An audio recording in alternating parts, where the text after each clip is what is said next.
Sir, may tanong ako, no? Paano kaya kung walang addition yung sealant sa aluminum at glass? Alam mo, Derek, kapag ka walang addition, ibig sabihin nun ay addition failure. Hindi kumapit yung sealant doon sa aluminum or doon sa glass. Kapag ka ganon ang nangyari, ay merong tayong chemical test na ginagawa, which is yung pag-a-apply ng addition promoter. Nakita ko, meron kang addition promoter dito.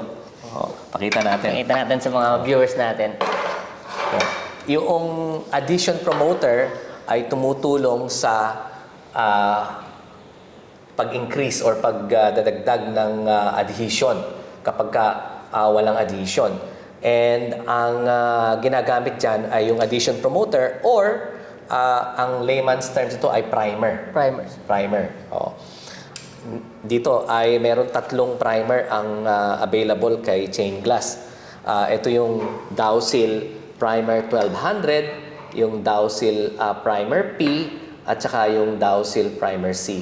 Merong iba't ibang gamit yan. Itong Dowsil Primer C ay ginagamit to sa kapag gumagamit ka ng 2-part sealant, which is yung Dowsil 983. Ito namang Dowsil Primer P ay ginagamit to para sa concrete application. Maganda to sa concrete. Ito namang 1200 OS primer ay ito ang primer na ginagamit para sa lahat ng substrate. Kaya ang General primer, sir. multi-purpose primer ito. Itong 1200 primer.